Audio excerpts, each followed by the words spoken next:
예수 그리스도를 구주로 믿는 교회는 하나가 되어야 합니다. 즉 머리가 예수님이시고요, 우리는 지체로서 각각의 은사와 각각의 재능을 가지고 그 다양함으로 하나님 말씀 안에서 순종하며 또 헌신하며 하나님의 교회를 세워나가는 일에 협력해야 하는 것입니다. 그래서 바르게 세워나가려면 하나 될 때 이것이 가능한 것입니다. 오늘 본문의 말씀대로 형제가 연합하여 하나가 되면 유익한 점이 많다는 것입니다.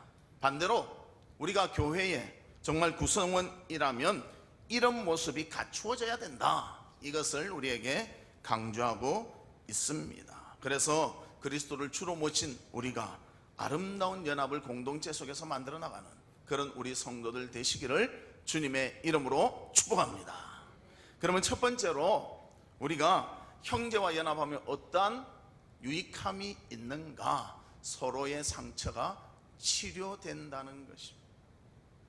하나가 될 때 치료가 됩니다. 오늘 본문에 보면 다윗은 형제가 연합하여 하나 되는 것보다 더 선하고 더 아름다운 것은 없다, 그렇게 표현합니다. 그러면서 2절에 이렇게 말합니다.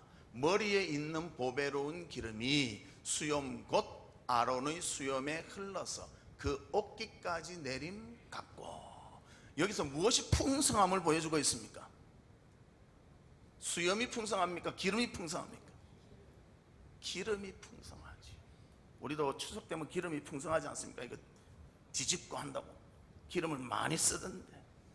그러나 여기서 말하는 기름은 어떤 의미가 있는가? 그 당시의 기름은요, 크게 두 가지로 생각할 수가 있습니다. 하나는 치료제고요, 또 하나는 이 기름을 통해서 정말 그리스도 안에서 더욱더 풍성함을 누리는 그러한 것입니다. 그래서 기도는 굉장히 가치 있는 것으로 그렇게 표현이 됩니다. 성경을 보시면요, 고체하고 액체가 나오는데 액체가 훨씬 가치가 있습니다. 그래서 포도보다는 포도주가 가치가 있고요, 감람나무 열매보다는 감람유가 더 가치가 있습니다. 꿀, 이런 것이 가치가 있는 액체로서의 표현이 되어진다는 것입니다. 그래서 여기서 먼저 말하는 것은 치료제로서의 기름을 말하고 있습니다. 누가복음 10장 33절에도 보면요, 가까이 가서 기름과 포도주를 그 상처에 붓고 싸매고. 저 내용은 뭔가 하면 율법 교사가 예수님한테 와서 어떤 사람이 우리의 이웃입니까? 말했을 때 예수님께서 선한 사마리아인의 그 비유를 들어줍니다. 그러면서 강도에게 맞아서 피 흘리고 있는 그 사람을 선한 사마리아인이 치료해 주는데, 응급치료를 하는데 무엇으로 했다고요? 기름과 포도주로 했다, 그렇게 표현하고 있습니다.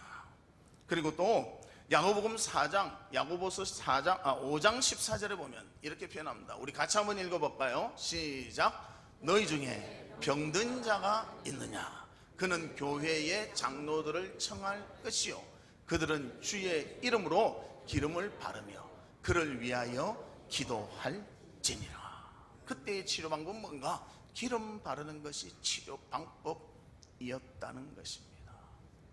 즉 오늘 본문에서 기름이 넘쳐 흐른다는 것은 성도들이 연합하며 하나 되어질 때 서로의 상처가 치료되며 회복되는 놀라움이 있다는 것을 말씀해주고 있습니다. 우리가 한마음 한뜻 될 때 하나님을 찬양하게 되고요, 하나님을 기억하게 되고 하나님의 은혜가 임하며 그 은혜로 인하여 영육 간의 치유와 회복이 일어나게 되는 것입니다. 여러분도 예배드리면서 회복을 얻지 않습니까?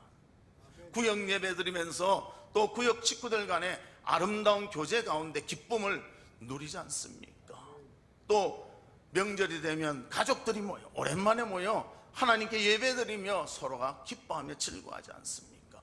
그 치유의 역사가 우리가 연합할 때, 하나 될 때 나타난다고 말씀해주고 있습니다. 그래서 우리는 서로 모일 때마다 그리스도의 사랑과 함께 나눔과 내가 먼저 섬김과 내가 그들을 위해서 헌신하며 수고함으로 아름다운 치유가 일어날 수 있는 그런 믿음의 삶을 살아가는 우리 성도들 되시기를 주님의 이름으로 축복합니다. 그러면 또 두 번째로는 기름의 또 다른 용도는 무엇인가? 그것은 매우 귀중한 것을 인정할 때 쓰였다는 것입니다. 그래서 선지자, 또 제사장, 왕을 세울 때 이 기름을 부었다는 거예요. 가치 있다는 표시를 할 때 기름을 부었다는 것입니다. 그래서 사무엘상 16장에도 보면 사무엘이 다윗을 왕으로 세울 때 어떻게 했는가? 그의 머리에 기름을 부었습니다. 귀하다는 것을 표시했습니다. 그때 여호와의 영이 그를 감동시켰다고 표현하고 있습니다. 이처럼 형제가 하나 되게 할 때에 하나님께서는 기름을 통해서 우리한테 말씀해 주고 있습니다. 상처가 치유되며 새 힘을 얻으며 회복된다는 것을 우리에게 말씀해 주고 있습니다. 그렇다면 이 연합은 어떤 연합인가? 무조건 모여서 연합 만들면 연합인가? 그것이 아니라 형제 안에서의 연합. 믿는 자들이 예수 그리스도를 믿는 그 바른 믿음 안에서의 연합이 진정한 회복이 된다는 것을 말씀해 주고 있습니다. 교회 다니는 사람끼리 모였는데요, 모여서 하나님에 대한 이야기는 안 하고 세상 이야기만 자꾸 합니다. 그럼 회복이 일어나는 게 아니에요. 무조건 모였다고 회복이 일어나는 것이 아닙니다. 모였을 때에 모든 주제와 관심과 또 지향할 바가 예수 그리스도께 맞춰져 있을 때 회복이 일어난다는 것입니다. 그래서 우리는 서로를 위해서 영적으로 육적으로 도움을 주며 세워나가는 일에 힘쓰는 모두가 되시기를 주의 이름으로 축복합니다. 그래서 그리스도 안에서 신앙의 아름다움 가운데 하나가 될 때 이것이 같이 있고 이것이 연합되며 이것이 우리를 더욱더 풍성하게 만든다는 것입니다. 그래서 우리는 믿는 사람으로서 서로가 모일 때마다 예수 그리스도 안에서 하나 되기를 힘쓰는 모두가 되기를 주의 이름으로 축복합니다.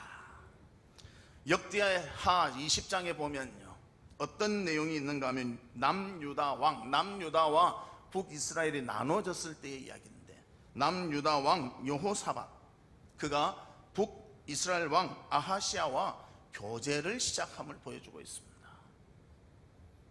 이 여호사밧 왕은 성경에 보면 네 번째 유다 왕으로서 좋은 평가를 받았던 왕입니다. 또 남유다를 많이 부흥시켰던 좋은 왕이었습니다. 그리고 하나님의 인정을 받았고요, 또 인정받는 가운데 나라가 많이 잘 부흥하는 그런 상태에 있었습니다. 그러나 북이스라엘 왕 아하시아는 나쁘게 평가된 왕이었습니다. 그래서 함께 배를 만들고 또 그것을 다시스로 가기 위해서 준비했는데 에시온 게벨이라는 곳에서 만들었는데 하나님께서 그 배를 파괴시켜 버립니다. 하나님을 섬기는 그 자가 잘 하나님을 섬기는 자와 연합할 때는 하나님은 기뻐하시지만 하나님을 제대로 섬기지 않는 북이스라엘의 왕과 연합할 때는 하나님이 이것이 깨어지게 만들어 버리고 말았다는 것입니다.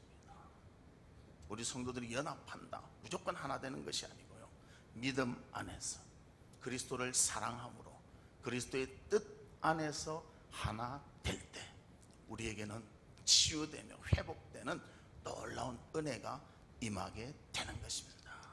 우리 사랑하는 성도들, 성도 간에 아름다운 믿음의 연합이 있어서 그리스도의 풍성함을 누리는 성도들이 되시기를 주님의 이름으로 축복합니다.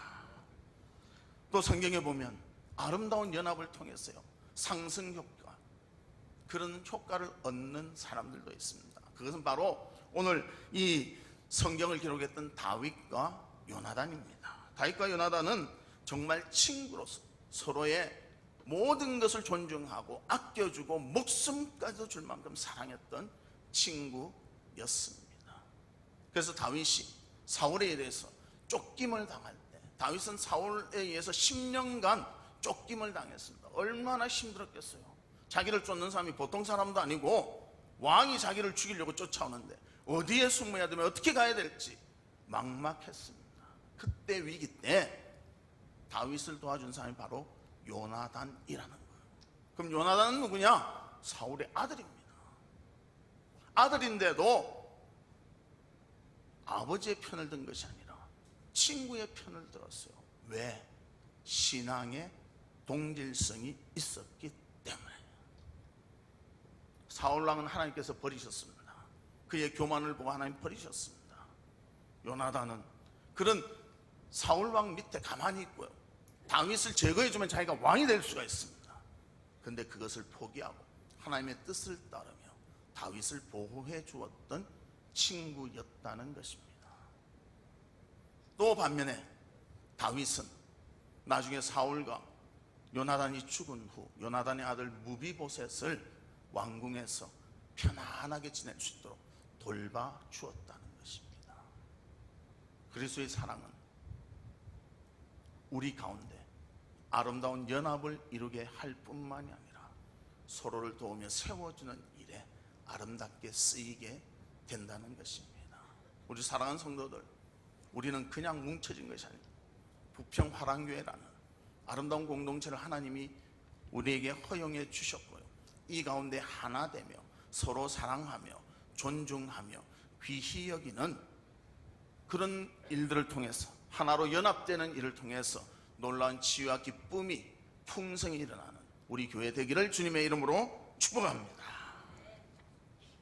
그럼 두 번째로, 그리스도의 향기가 퍼지게 된다는 것입니다. 형제가 연합할 때 유익함은 그리스도의 향기를 나타내는 삶을 살게 된다는 것입니다.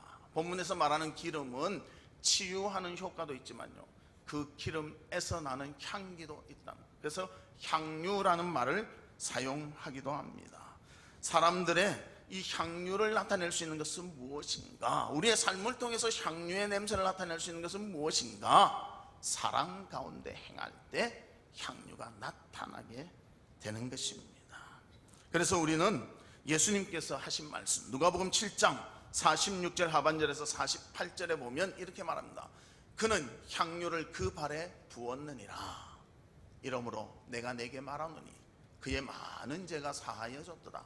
이는 그의 사랑함이 많음이라. 사함을 받은 일이 적은 자에게는 적게 사랑하느니라. 이에 여자에게 이르시되 내 죄 사함을 받았느니라 하시니, 예수님께 기름을 부었던 마리아의 모습을 보여주고 있습니다. 마리아는 예수님이 들어올 때부터 향유를 준비했다가 이것을 내가 부어드려야지, 그리고 준비하며 예수님이 방에 들어오실 때 그 향유를 부어드렸습니다. 기름만 있는 것이 아니라 그 냄새가 퍼져나갔다는 것입니다. 그 냄새보다 더욱더 진했던 것은 무엇인가? 예수님을 사랑하는 여인의 마음이었다는 것입니다. 우리도 모성애라는 것이 있지 않습니까? 엄마들이 아이들을 얼마나 정성껏 키웁니까? 아이 하나 키우는데 얼마나 힘들어요. 근데 그 아이를 키우기 위해서 엄마는 잠을 못 자고 그 아이의 젖을 먹이고 우유를 먹이고, 또 이 아이가 잘 크고 있는가, 잘 성장하고 있는가 또 점검해보고 잘 키우려고 얼마나 노력을 합니까? 그러면서 그 아이가 조금이라도 아프거나 뭔가 안 좋을 때는 너무 걱정하고 그 일을 위해서 헌신한 것이 엄마의 마음입니다. 무엇 때문에 이런 헌신이 나타납니까? 사랑이 있기 때문에 나타난다는 것입니다. 우리 그리스도인의 향기는 무엇을 통해서 나타나는가? 사랑을 통해서 나타나게 되는 것입니다. 예수님이 원하신 것도 이와 비슷합니다. 주님의 사랑 안에서 형제가 서로 화목하며 하나 되면 그보다 더 아름다운 향기는, 예수님에게 바라는 아름다운 향기는 없다는 것입니다. 그래서 우리는 모일 때마다 연합해야 되고 사랑해야 되고요, 서로를 존중해야 되고 더 높여줘야 되고 그리스도 안에서 아름다운 교제가 나타나야 하는 것입니다. 우리 믿는 자들은 먼저 우리가 사랑을 받은 자들입니다. 누구의 사랑을 받았는가? 하나님의 사랑을 받았습니다. 하나님이 우리를 사랑하셨기 때문에 독생자를 보내주시고요, 그 독생자를 통하여 우리의 구원을 이루어 주셨습니다. 그리고 그 구원이 우리의 죄를 사함받게 하시고 우리에게 영원한 생명이 있도록 인도해 주셨습니다. 복음이 전해질 때마다 이 놀라운 아름다움이 전해지는 거예요. 사랑이 전해지는 거예요. 그리고 우리가 이 사랑을 전할 때에 그 사랑을 받은 자들이 또 예수 그리스도 안에서 놀라운 사랑과 은혜를 체험하게 되는 것입니다. 그래서 우리 사랑하는 성도들, 이번에 명절 때 우리 친척들 만나면요, 사랑을 많이 실천하는 자들 되시기를 바랍니다. 우리 찬양대가 실천을 많이 하신다. 아멘을 여기서 크게 하시죠. 사랑을 많이 실천하십시오. 그때 더 끈끈한 연합이 일어나고요, 그 사랑 가운데 기쁨이 나타나게 되는 것입니다. 향기가 퍼져나가게 되는 것입니다. 서울의 총각과 경상도 처녀가 결혼을 하였답니다. 그리고 어느 날 남편이 아내에게 말했습니다. 우리 국수 끓여 먹자. 화면이 나와야 되는데, 그러니까 아내는 국시 말입니까? 그렇게 말했어요. 국수 먹자니까 아니요, 국시 말입니까? 그렇게 이제 말다툼이 시작됐습니다. 그래서 동네 이장한테 가서 무엇이 맞는가 물어보기 시작했습니다. 그래서 이장님, 국수와 국시가 무엇이 다릅니까? 그러니까 이장님이 그런 거예요. 그것은 재료가 다르다. 국수는 밀가루로 만들었고 국시는 밀가리로 만들었다. 그렇게 말했어요. 그러면 이장님, 밀가루하고 밀가리하고는 무엇이 다릅니까? 그러니까 밀가루는 봉투에 넣고 밀가리는 봉다리에 넣는 것이다. 그렇게 말해주었습니다. 그럼 봉투와 봉다리, 이것이 이렇게 다른 것입니까? 그렇게 봉다리와 봉투는 어떻게 다릅니까? 또 물었습니다. 봉투와 봉다리는, 그러니까 봉투는 기계로 찍은 것이고 봉다리는 손으로 붙여 만든 것이다. 그렇게 말했다. 국수와 국시가 다릅니까? 똑같지요? 그런데 사랑이 없으면요, 국수와 국시는 다른 것이 됩니다. 그러나 사랑이 있으면요, 다 포용할 수 있습니다. 오늘 이걸 듣고 또 우리 동네 이야기한다 이런 분도 계실 거 아니에요. 경상도에서 오신 분도 계시겠죠. 예. 중요한 것은요, 사랑을 해야 한다는 것, 사랑의 마음이 필요하다는 것입니다. 그럴 때 향기가 나고요, 그럴 때 우리 가운데 따뜻함이 있고 더 풍성함이 있게 되는 것입니다. 우리가 살다 보면 어떨 땐 힘들 때도 있고 어떨 땐 짜증날 때도 있고 어떨 때는 참 사람 대하기 싫을 때도 있을 것입니다. 그러나 예수 그리스도의 사랑을 받은 우리가 진정 사랑을 가지고 행한다면 어떠한 모습, 어떠한 모양 가운데서도 그리스도의 사랑이 풍성히 묻어나며 예수의 향기가 드러날 줄로 믿습니다. 우리가 주님을 위해서 아름다운 헌신과 아름다운 그런 열매들을 맺는 그런 모두가 되시기를 주의 이름으로 축복합니다. 세 번째로는 생명이 약동하게 된다는 것입니다. 우리가 연합할 때에 생명이 더욱더 활발해진다는 것을 보여주고 있습니다. 다윗은 형제가 연합하는 일을 가르쳐서 3절에 이렇게 말하고 있습니다. 우리 같이 읽어볼까요? 시작. 홀몬의 이슬이 시온의 산들에 내림 같도다. 거기서 여호와께서 복을 명령하셨나니 곧 영생이로다. 헐몬산은요, 만년설이 덮여 있습니다. 항상 눈이 꽉 덮여 있고요, 그 눈이 녹아서 그 이스라엘 지역에 물을 공급하는 것, 그 많은 물을 공급합니다. 그 물이 꽃을 살리고요, 풀들을 살리고 곡식들이 자라나도록 돕게 한다는 것입니다. 즉 그 물을 통해서 생명들이 나타나게 만든다는 것입니다. 분쟁과 불화는요, 인간관계를 마르게 만듭니다. 차단하게 만들고요, 아무도 생산할 수 없도록, 생명력이 없어지도록 만들어버리고 맙니다. 그러나 형제가 화목하며 연합하면 생명이 약동하고 놀라운 일들이 이루어지도록 만들어 주신다는 것입니다. 헨리 나우엔의 말입니다. 생명은 귀한 것입니다. 다이아몬드처럼 변하지 않기 때문이 아니고 작은 새처럼 연약하기 때문입니다. 작은 것이 귀하다는 거죠.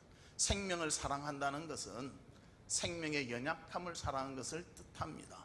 그 생명은 돌보아 주기를 원하고 주의를 기울여 줄 것을 바라며 지도해 주며 그리고 지지해 주기를 바랍니다.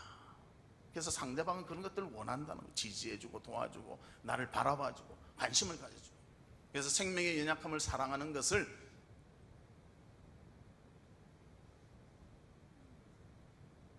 넘어갔습니까 이제?